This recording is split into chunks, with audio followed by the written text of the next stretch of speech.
Banjir Darah di Borobudur, bagian ke-8, karya Koh Ping Ho.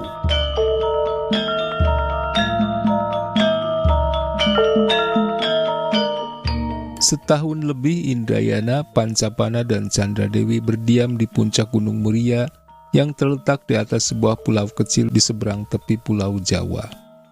Mereka bertiga mendapat gemblengan dari sang Panembahan Ekalaya, mendapat ilmu kebatinan yang tinggi. Kalau Candradewi hanya mendapat ilmu-ilmu kebatinan dan pengetahuan tentang filsafat, adalah Indrayana dan Pancapana yang mendapatkan latihan ilmu kesaktian pula. Oleh karena itu, kedua orang pemuda itu kini makin kuat dan digdaya. Keduanya diberi wejangan dan aji kesaktian untuk melawan ilmu-ilmu hitam. Pada waktu-waktu terluang, Indrayana mempelajari ilmu seni pahat dan seni ukir dari Pancapana dan Candradewi. Kedua orang muda ini sebagai putri dan murid Panembahan Bayumurti memang pandai sekali membuat patung dan gambaran berukir, terutama sekali Candradewi. Kalau jari-jari tangan yang kecil, runcing dan halus itu memegang alat pengukir patung, jari-jari itu dapat bergerak dengan amat cekatan dan cepat. Senang benar Indrayana melihat dara ini bekerja memahat patung untuk memberi contoh kepadanya. Kalau sedang bekerja dengan asyiknya itu, sepasang mata dara itu menyipit dan memancarkan cahaya kalau ia memandang dan mengamat-amati patung yang sedang dibentuknya. Cahaya mata seorang seniman. Kadang-kadang, saking asyiknya Candradewi mengeluarkan ujung lidahnya yang kecil merah itu di antara sepasang bibirnya dan seikat rambutnya yang hitam dan halus itu beruntai ke depan keningnya. Hubungan antara Indrayana dan Candradewi bertambah erat, dan kini gadis itu tidak canggung dan malu-malu lagi kepada Indrayana yang selalu sopan santun dan ramah tamah. Sungguh pun mulut mereka tak pernah menyatakan apa yang terkandung di dalam hati masing-masing, namun pandangan mata mereka telah membocorkan rahasia hati. Pertemuan pandang mata mereka selain mendatangkan kesan mendalam yang mendebarkan hati, juga saling bicara dalam 1000 bahasa yang hanya dapat terdengar oleh telinga hati masing-masing. Indrayana adalah seorang pemuda yang belum pernah tergoda oleh rayuan asmara. Perasaan cinta yang pertama-tama dirasakannya berikut rindu dendam di dalam hati mudanya adalah ketika ia bertemu dan melihat sang putri mahkota Pramodawardhani. Putri dari kerajaan Shailendra itu memang selama ini ia mengaku di dalam hatinya bahwa ia mencintai putri itu dan menganggap bahwa putri itulah wanita tercantik di seluruh permukaan bumi. Ia pernah tergila-gila kepada patung putri itu, pernah gandrung di dalam hutan bagaikan seorang gila mencumbu rayu patung itu. Akan tetapi semenjak patung itu lenyap, berubah menjadi patung Dewi Tara kembali, dan semenjak ia bertemu dan berkenalan dengan Candradewi, bayangan wajah Pramodawardhani makin menipis dan suram. Betapapun juga, sebagai seorang ksatria yang memiliki kesetiaan, di dalam hatinya sendiri Indrayana menyalahkan hatinya yang tertarik pada wajah Candradewi dan memperkuat keyakinannya bahwa sesungguhnya yang ia cintai adalah Pramodawardhani, dan sudah seharusnya demikian karena sebelum bertemu dengan Candradewi, ia telah menjatuhkan hatinya kepada sang putri mahkota Pramodawardhani itu. Sebagai seorang ksatria, tidak seharusnya demikian mudah perasaan hatinya, demikian pikir Indrayana. Pada hari itu, menyelesaikan sebuah patung yang hanya bagian mukanya saja belum sempurna. Patung itu dibuatnya semenjak tiba di puncak Muria, di bawah petunjuk Pancapana dan Candradewi. Dibuatnya dengan amat hati-hati dan cermat. Melihat hasil pahatannya dan ukirannya yang telah menciptakan bentuk tubuh yang cukup baik, ia merasa amat girang. Banyak rahasia dalam cara pengukiran patung yang ia pelajari dari kedua orang sahabatnya itu, dan diam-diam ia mengaku memang cara mengukir dan memahat patung dari Mataram sebagaimana yang dipelajarinya dari murid-murid Panembahan Bayumurti itu jauh lebih sempurna daripada pelajaran yang pernah ia terima di kerajaan Shailendra. Akan tetapi, telah beberapa pekan lamanya Indrayana merasa jengkel dan penasaran. Patung yang dibuatnya itu adalah patung wanita. Dari kaki sampai leher sudah baik sekali. Akan tetapi ia merasa kesulitan dalam hal membentuk muka patung itu. "Kakang Mas Indrayana," berkata Chandra Dewi dengan suaranya yang merdu dan halus, "dalam mengukir dan membentuk bagian muka memang lebih sukar daripada bagian-bagian lain, bahkan boleh dibilang yang paling susah. Selain harus cermat, juga perlu bekerja dengan hati-hati sekali, karena sekali saja pahatmu meleset dan mendatangkan cacat pada muka patung, itu berarti bahwa seluruh pekerjaanmu terbuang sia-sia."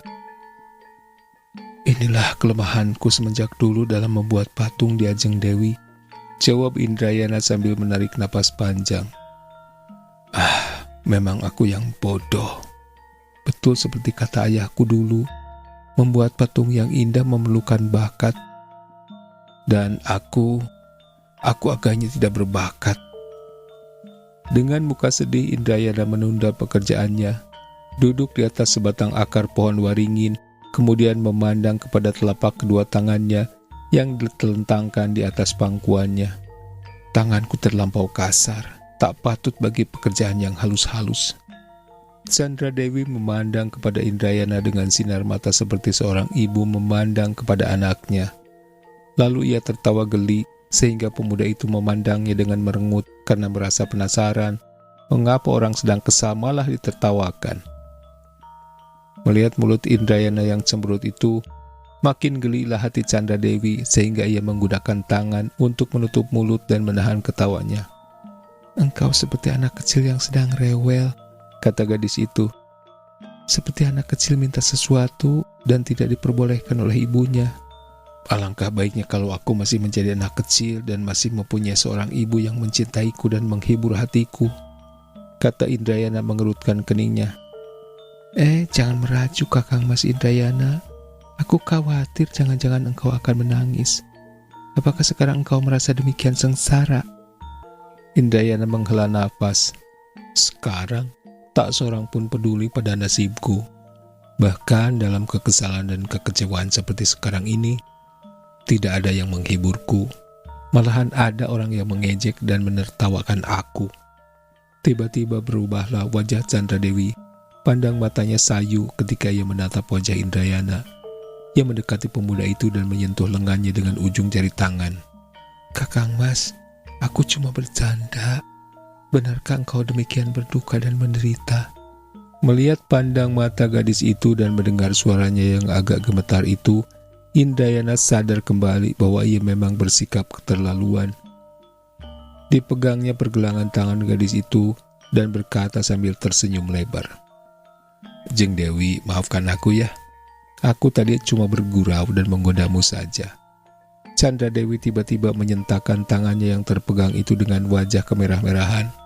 "Kakang Mas Indrayana, engkau jangan cemberut lagi seperti tadi. Sungguh tak sedap hati rasanya memandang mukamu yang cemberut. Sekarang dengarlah baik-baik orang muda pemarah. Tadi engkau menyatakan bahwa menurut ramandamu, pembuatan patung yang indah membutuhkan bakat. Itu memang benar, tetapi hanya sebagian saja. Dan pernyataan itu masih belum lengkap. Kalau kau berkata bahwa tidak berbakat, itu sama kelirunya dengan pernyataan bahwa kau tidak berkepala." Indrayana memandang gadis itu dengan heran dan tertegun. Memang gadis ini amat pandai mengingat filsafat yang pernah ia dengar dari ayahnya dan memiliki pandangan yang amat luas dalam hal peri kehidupan, sehingga kadang-kadang Indrayana sendiri menjadi terheran-heran.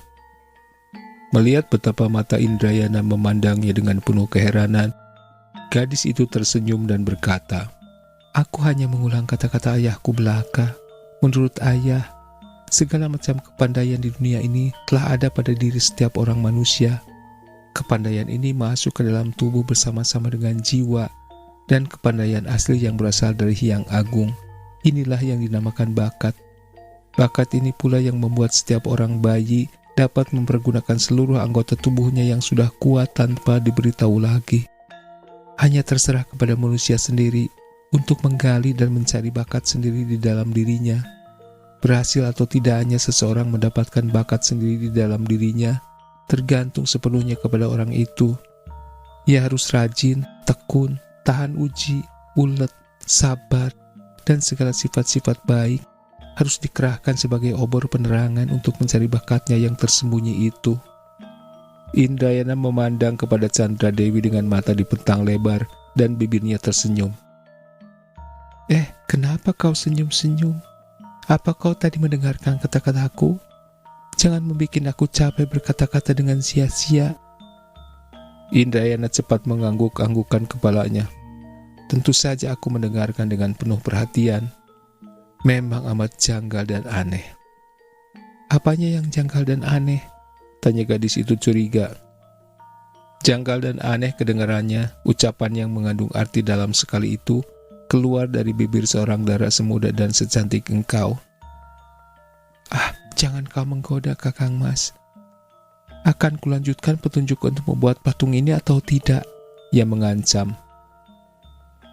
Tentu saja. Baik, aku takkan main-main lagi dan akan mendengarkan sebagai seorang murid yang baik. Kakang Mas, setiap orang tentu dapat mengerjakan apa saja, asalkan ia usahakan dengan hati mantap, penuh percaya diri, penuh rasa sayang dan cinta kepada apa yang dikerjakan.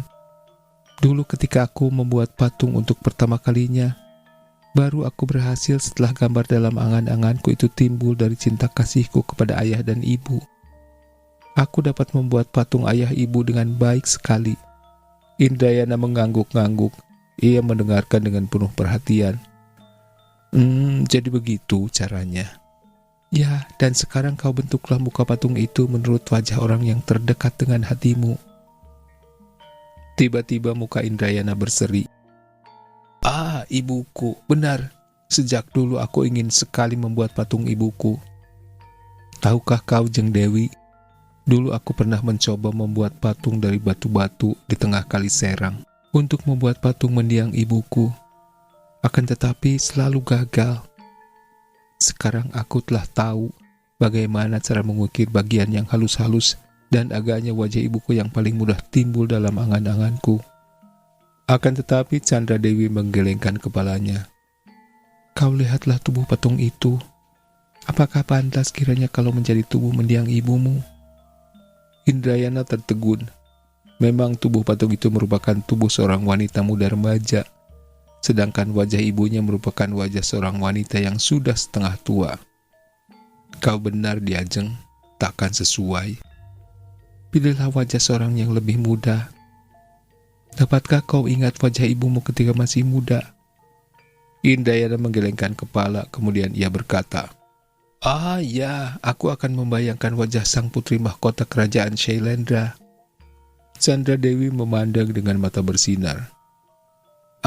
Sang putri Parmodawardhani yang tersorot cantik jelita seperti bidadari itu. Indrayana mengangguk dan wajahnya berseri-seri. Pembicaraan ini mengingatkannya lagi kepada sang putri yang jelita itu. Dan ketika ia menyipitkan kedua matanya, terbayanglah wajah putri jelita itu dengan jelasnya di depan mata. Benar, mengapa ia begitu bodoh? Bayangan wajah Pramodawardhani yang pernah dirindukan itu demikian jelas, seakan-akan ia dapat merabanya. Tentu mudah sekali membentuk wajah patung yang menurut contoh ini. Engkau benar. Bagaikan dalam mimpi, Indrayana lalu berjalan perlahan kepada patung yang berdiri tak jauh dari situ. Lalu mengambil alat-alat ukirnya, meraba-raba bagian muka patung itu, sambil matanya masih setengah dikatupkan. Ia tidak melihat betapa Chandra Dewi memandangnya dengan mata sayu dan wajah pucat, tidak mendengar betapa berkali-kali gadis itu berbisik, Pramodawardhani. Kemudian pemuda itu hanya mendengar suara Chandra Dewi berkata, Nah, selamat bekerja Kakang Indrayana. Aku akan membantu Raden Pancapana di ladang. Indrayana tidak melihat betapa gadis itu berlari ke ladang menahan runtuhnya air mata. Memang sesungguhnya hati Chandra Dewi terasa hancur dan perih. Dari pandangan mata pemuda itu, gadis itu dapat menduga bahwa pemuda itu memiliki perasaan hati yang sama dengan dia sendiri. Menduga bahwa pemuda itu tentu menaruh hati cinta kasih kepadanya. Bagaikan ciuman sinar matahari atau pelukan halimun pada bunga puspita, demikianlah dugaan akan cinta kasih pemuda ini mendatangkan kehangatan dan kesegaran kepadanya. Ia maklum bahwa pemuda itu belum berani menyatakan perasaan hatinya dan belum ada kesempatan bagi mereka untuk saling menyatakan perasaan Sungguh pun dari pandangan mata, mereka telah merasa yakin bahwa mereka mempunyai perasaan hati yang sama. Semenjak Indrayana belajar membuat patung dengan hati berdebar, Chandra Dewi melihat betapa pemuda itu membentuk kaki, tangan, dan bentuk tubuh patung itu seperti dia. Bahkan Pancapana sendiri pernah berkata sambil tertawa, "Ah, Dimas Indrayana, melihat patungmu ini dari kanan, kiri, atau belakang, aku seperti melihat adikku Chandra Dewi, serupa benar." Indrayana hanya tersenyum saja mendengar hal ini, dan Chandra Dewi sambil melirik ke arah Pancapana lalu berkata, "Ada-ada saja Raden Pancapana. Semua orang dapat melihat bahwa patung ini terbuat daripada batu, sedangkan aku dari kulit dan daging. Mana bisa sama? Tentu saja bentuk tubuh, kaki, dan tangan semua orang hampir sama." Akan tetapi diam-diam ia mengaku di dalam hati bahwa tak bisa tidak. Dalam pembuatan patung itu, Indrayana telah mencontoh dirinya. Diam-diam Chandra Dewi merasa girang sekali. Dan ketika merasa tadi mengadakan percakapan tentang pembuatan patung itu, terbukalah kesempatan bagi mereka berdua. Kesempatan mencari keyakinan bagi Chandra Dewi dan kesempatan mengutarakan isi hatinya bagi Indrayana. Chandra Dewi telah merasa yakin dan pasti bahwa setelah ia memberi petunjuk kepada pemuda itu, tentu ia akan menggunakan dirinya sebagai contoh pengukiran muka patung itu. Tentu pemuda itu akan membuka rahasia hatinya bahwa Chandra Dewi adalah wanita yang selalu dekat di hatinya, yang selalu terbayang-bayang. Namun apa coba yang ia dengar tadi? Bukan lain adalah nama putri mahkota Pramodawardhani. Naiklah sedu-sedan dari dadanya ketika Chandra Dewi meninggalkan Indrayana. Dengan hati perih, ia lalu berlari ke lereng gunung, di mana terdapat sebuah ladang yang luas. Ladang ini adalah hasil pekerjaan mereka bertiga, di mana mereka bercocok tanam untuk dimakan sendiri hasilnya. Pada waktu itu Raden Pancapana tengah mencangkul dengan rajinnya. Ketika melihat Chandra Dewi berlari-lari, ia menghentikan pekerjaannya. Chandra, kenapakah?" tanyanya setelah gadis itu tiba di dekatnya. Biarpun Chandra Dewi tidak menangis dan sudah berusaha menekan perasaannya, namun pandang mata Pancapana yang tajam itu masih dapat juga melihat kemuraman wajahnya. Chandra Dewi sejak kecil telah kehilangan ibunya, dan ia hanya hidup berdua dengan ayahnya yang tentu saja amat menyayangi putri tunggal itu. Kemudian datang Pancapana yang menjadi murid ayahnya dan yang dianggap sebagai kakak sendiri. Kini berada di puncak Gunung Muria bersama sang Panembahan Ekalaya dan kedua orang muda itu, Chandra Dewi makin merasa betapa Pancapana merupakan pengganti ayahnya, dan hanya kepada pangeran inilah ia mengharapkan bimbingan dan perlindungan. Hatinya sedang perih dan hancur, kini mendengar pertanyaan yang mengandung penuh perhatian itu, tak terasa lagi Chandra Dewi menjatuhkan diri di tanah dan menangis sedih. Terkejutlah hati Pancapana melihat keadaan gadis ini. Ia tadi tahu bahwa Chandra Dewi sedang memberi petunjuk kepada Indrayana tentang pembuatan patung. Mengapa kini gadis ini datang dan menangis sedih? Untuk beberapa lama ia mendiamkan saja Chandra Dewi menangis. Kemudian setelah tangis adik angkatnya itu reda, ia bertanya, "Chandra Dewi, kau kenapa? Tak enak badan? Sakit ya? Atau ada sesuatu yang menyusahkan hatimu?" Pertanyaan-pertanyaan ini tidak dijawab oleh Chandra Dewi yang hanya menggelengkan kepala sambil menunduk. "Kalau begitu, kenapa kau menangis?" Kembali Chandra Dewi tidak menjawab, karena bagaimanakah ia harus menjawab? Bagaimana ia dapat menerangkan kepada Pancapana apa yang menjadikan hatinya perih? Pancapana bisa menduga bahwa tentu telah terjadi sesuatu yang menyusahkan hati gadis itu, tetapi tidak dapat diceritakan kepadanya. Ia lalu duduk di dekat Chandra Dewi, minum air dari sebuah kendi air yang tersedia di situ, lalu berkata dengan suara yang amat halus, "Adikku, telah setahun lebih kita berada di sini, dan banyaklah ilmu yang telah kita pelajari dari Eyang Panembahan Ekalaya. Dan menurut perhitungan dan pesan Panembahan Bayumurti, ayahmu, paling lama beberapa bulan lagi kita tentu akan bertemu kembali dengan Paman Panembahan." Kata-kata ini diucapkan oleh Pancapana dengan maksud memancing dan ingin mengetahui apakah kesedihan gadis itu karena rindu kepada ramandanya. Akan tetapi Chandra Dewi tidak menjawab dan masih saja menundukkan mukanya dengan muram. Pancapana mengerutkan keningnya dan berpikir. Kemudian ia tersenyum dengan suara masih biasa. Adikku yang manis, di manakah Dimas Indrayana? Kenapa ia tak ikut ke sini?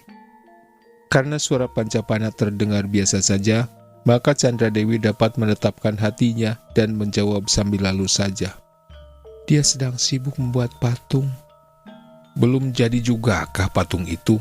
Alangkah lamanya.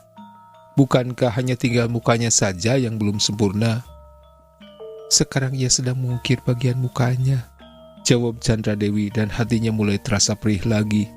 Karena teringat betapa jari-jari tangan Indrayana yang kuat itu sekarang tentu sedang membentuk muka Pramodawardhani, meraba-raba muka patung putri itu dengan belayan penuh kasih sayang. Sudah tahukah ia akan rahasia mengukir muka patungnya? Chandra Dewi mengangguk dan berkata perlahan, sudah aku beritahu agar dia menggunakan seseorang yang dikasihinya sebagai contoh. Bagus, sekarang tentu akan sempurna patung itu. Aku jadi ingin tahu, siapa gerangan wanita yang dijadikan contoh bagi ukiran muka patungnya? Mendiang ibunya? Chandra Dewi menggeleng cepat, karena khawatir kalau pangeran itu menyangka dialah orangnya. Maka ia cepat-cepat pula menerangkan dengan suara acuh tak acuh. Yang dijadikan contoh adalah sang putri Pramodawardhani. Apa? Hal ini benar-benar mengejutkan hati Pancapana dan sama sekali tak pernah disangka-sangkanya. Gurunya, yaitu ayah Chandra Dewi atau Panembahan Bayu Murti, pernah menyatakan kepadanya bahwa tanah Jawa baru akan aman dari segala pertikaian dan permusuhan bila keturunan Raja Sanjaya dan keturunan Shailendra dapat berjodoh, sehingga agama kedua turunan itu, yaitu agama Hindu dan agama Buddha yang bersumber satu, dapat pula dijodohkan. Biarpun gurunya bicara dengan tidak langsung dan merupakan harapan belaka, namun amat berkenan di dalam hati pangeran ini, dan telah lama ia mengandung keinginan hati yang besar untuk dapat melihat wajah Pramodawardhani, putri Shailendra itu. Kini mendengar bahwa Indrayana hendak membuat wajah patung itu seperti wajah Pramodawardhani, tentu saja ia merasa terkejut dan juga heran serta kecewa. Ia menduga bahwa pemuda gagah itu mencintai adik angkatnya, dan ia tahu pula betapa besar rasa cinta kasih Chandra Dewi terhadap Indrayana. Mendengar keterangan itu, pemuda yang cerdik dan waspada ini dapat menduga bahwa tentu hal inilah yang membuat hati gadis itu bersedih. Chandra Dewi, adikku yang ayu, katanya dengan suara menghibur. Tadinya aku merasa terkejut juga mendengar kata-katamu bahwa Indrayana membuat patung itu seperti wajah Pramodawardhani, dan timbul sangkaan yang bukan-bukan dalam hatiku bahwa ia mencintai putri mahkota itu. Tentu saja ia mencintainya, jawab Chandra Dewi masih menunduk. Kemudian ia mengangkat mukanya dan tersenyum ketika berkata, akan tetapi, apa hubungannya itu dengan kita? Biarlah dia mencintainya. Apa peduli hal itu bagi kita? Akan tetapi, belum tentu demikian halnya adikku. Belum tentu Indrayana mencintai putri Pramodawardhani. Tadi Chandra Dewi memperlihatkan sikap acuh tak acuh terhadap urusan Indrayana. Akan tetapi, ketika mendengar ucapan Pancapana ini, tiba-tiba saja ia menaruh banyak perhatian. Kalau tidak mencintainya, mengapa wajah putri Pramodawardhani dijadikan contoh? Pancapana menahan senyumnya melihat sikap Chandra Dewi ini, dan menjawab dengan sikap seakan-akan ia tidak tahu akan perubahan ini. Pramodawardhani adalah seorang putri mahkota kerajaan Shailendra yang amat dicintai dan dihormati oleh semua rakyat kerajaan itu.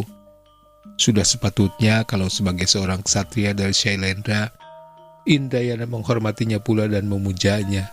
Sehingga sebagai penghormatan terhadap putri junjungannya itu, ia membuat patung seperti putri Pramodawardhani. Bagai awan gelap tertiup angin, kemuraman wajah Chandra Dewi lenyap, terganti cahaya harapan baru yang membuat sepasang pipinya berwarna merah kembali. Biar aku intai dia, Chandra. Aku juga ingin sekali melihat bagaimana rupa putri Pramodawardhani yang tersohor cantik jelita itu. Setelah berkata demikian, Pancapana meninggalkan ladang itu, meninggalkan Chandra Dewi yang duduk melamun seorang diri, tidak gelisah dan berduka lagi seperti tadi, Sungguh pun ia masih meragukan kebenaran dugaan Pancapana tadi.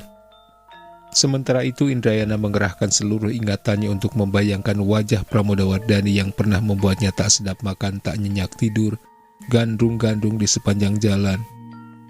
Mula-mula memang wajah itu nampak nyata sekali, sehingga dapat ia gambarkan bentuk bibir yang indah itu, hidung yang mancung dan mata yang bersinar bagaikan bintang itu.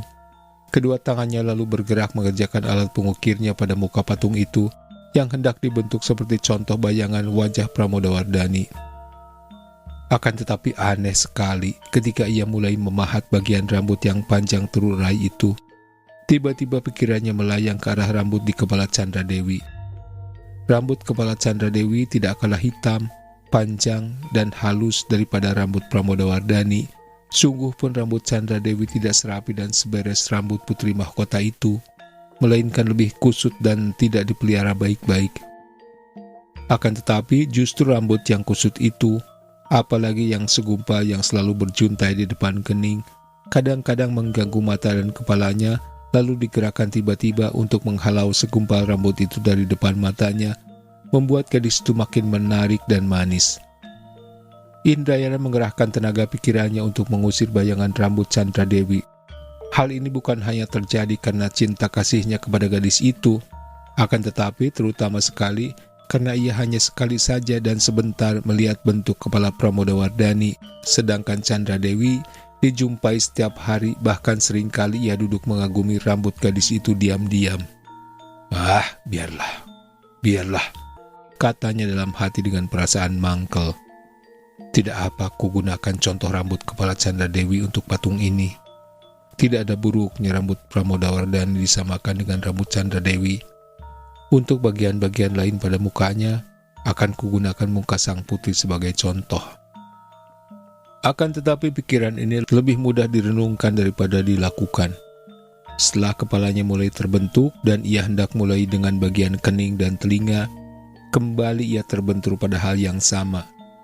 Tadinya memang kelihatan jelas kening yang halus dan telinga yang terhias mutu manikam dari putri Pramodawardhani.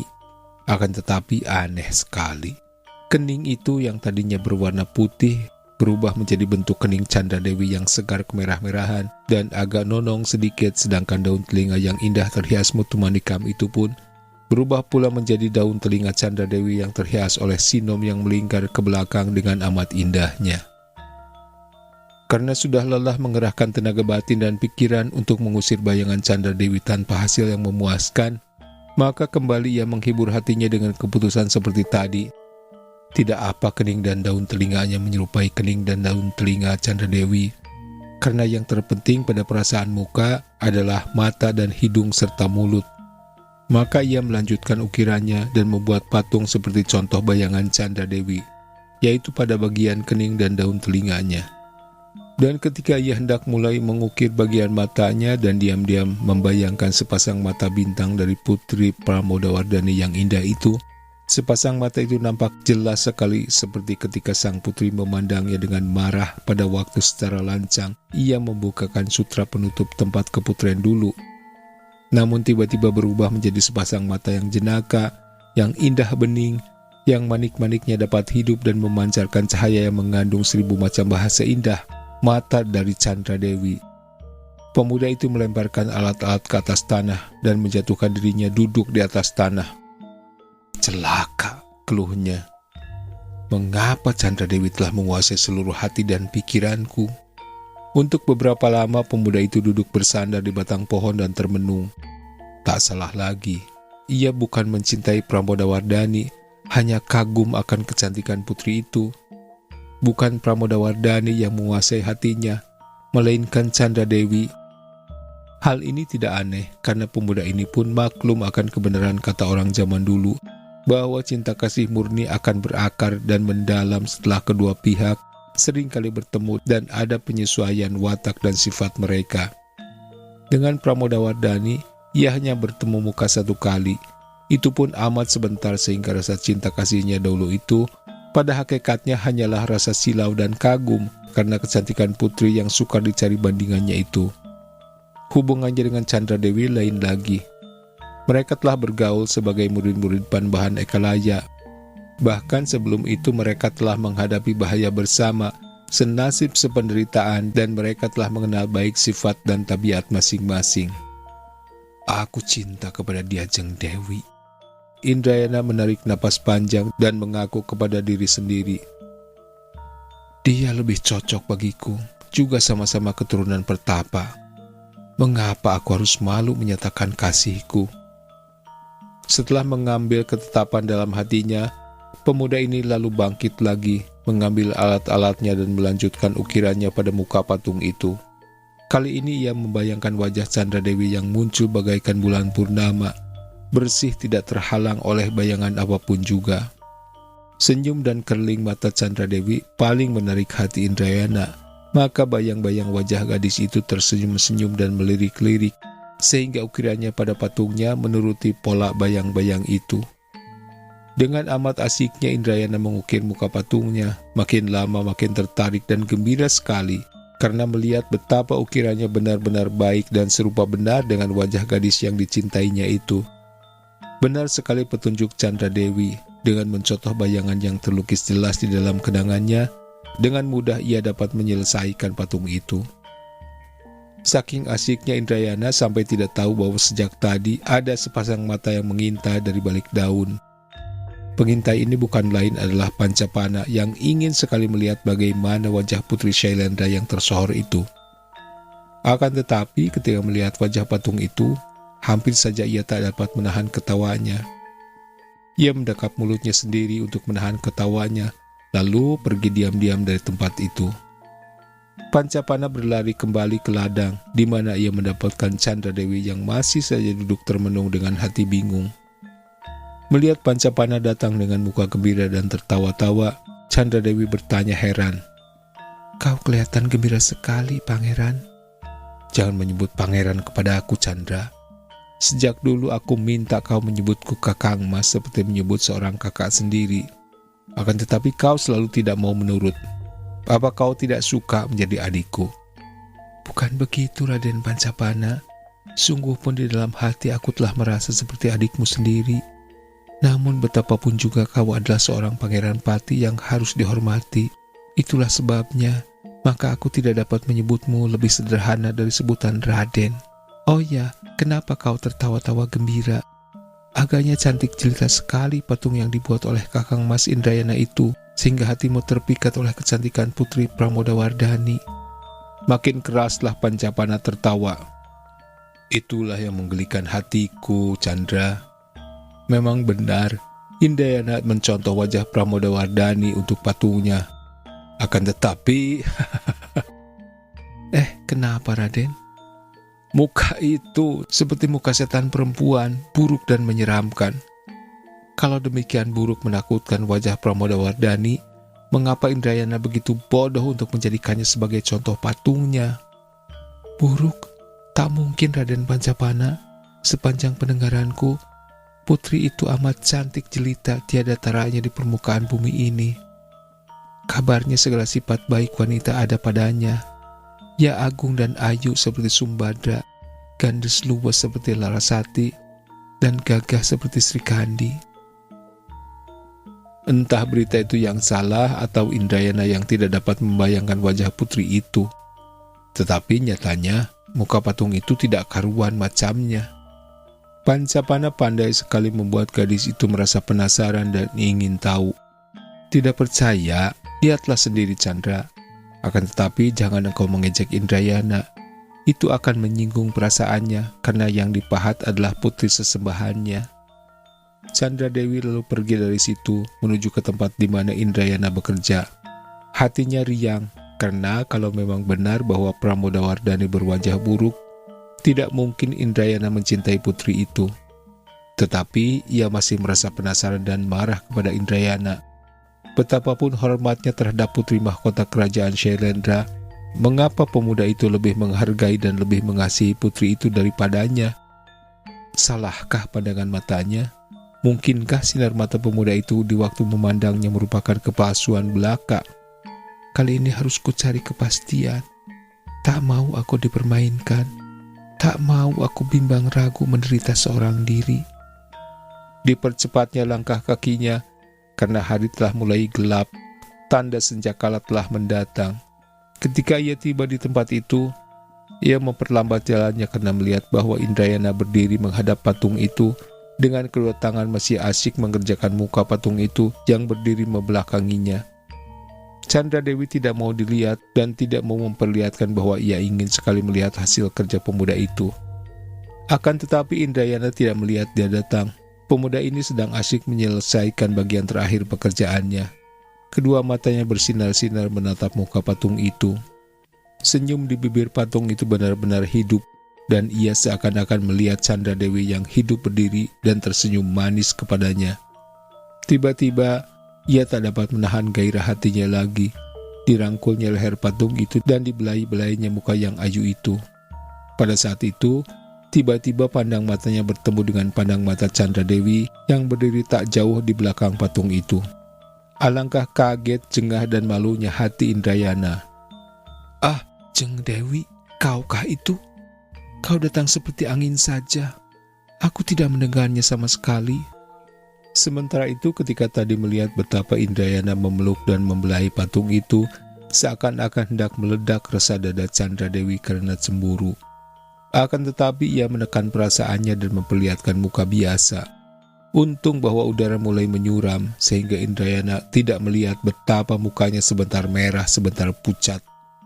Ia melangkah makin dekat. Akan tetapi sebelum ia dapat melihat muka patung itu, Indrayana tiba-tiba mencegahnya dan menghadang di depannya. "Diajeng, jangan kau melihat muka patung itu." Suara pemuda itu bersungguh-sungguh, sehingga Chandra Dewi merasa heran sekali. "Mengapa?" Jangan Diajeng, aku malu. Aku malu karena patung itu, aku tidak berhasil. Patung itu buruk sekali." Chandra Dewi tersenyum mengejek, bukan karena percaya bahwa patung itu buruk, akan tetapi karena keterangan ini sama sekali tidak cocok dengan kelakuan pemuda tadi yang memeluk dan membelai-belai patung itu. Kalau buruk tidak nanti kau dapat membelai dan memeluknya dengan pandang mata demikian mesra, Kakang Mas?" Indrayana memandang dengan mata terbelalak lebar. Kau tadi melihatnya?" "Tentu saja aku melihatnya. Aku melihat betapa engkau gandrung-gandrung kepada patung itu. Karena itulah maka aku harus menyaksikan dengan mata sendiri sampai di mana hebat dan jelitanya Putri Pramodawardhani yang tersohor itu." Kembali ia hendak melangkah maju. Akan tetapi Indrayana minta dengan suara gugup, "Jeng Dewi, jangan." Chandra Dewi mundur 2 langkah lalu memperhatikan kepala dan leher patung itu dari belakang. Tiba-tiba ia melihat sesuatu yang aneh baginya dan tak terasa lagi tangan kirinya meraba-raba rambutnya sendiri. Mengapa rambut kepala patung itu sama benar letaknya dengan rambutnya sendiri? "Kakang Mas Indrayana," katanya perlahan, "rambut sang putri mahkota Shailendra seperti itu benarkah?" Tak terasa lagi Chandra Dewi meraba-raba seluruh rambut di kepalanya. Benar," jawab Indrayana sambil mengangguk-anggukan kepalanya. "Seperti rambutku." Memang sama." "Apa?" Maksudku memang hampir serupa, yaitu letak dan modelnya lebih bagus. "Bagaimana pula ini? Tentu saja rambutnya lebih bagus." Tidak, bukan begitu. Rambutnya memang lebih bagus, akan tetapi rambutmu lebih indah, lebih indah. Indrayana bingung sekali karena ia merasa gelisah. Kalau gadis itu melihat muka patung yang sesungguhnya bukan lain adalah wajah gadis itu sendiri. Ini masih belum hebat. Yang mengerikan adalah karena gadis tadi tahu dan melihat betapa ia memeluk, membelai, dan menciumi patung itu.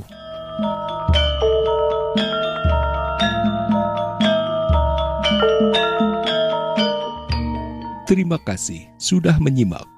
Sampai jumpa di bagian selanjutnya. Tata dan Nami Hajab pamit. Selamat menikmati hari yang menyenangkan.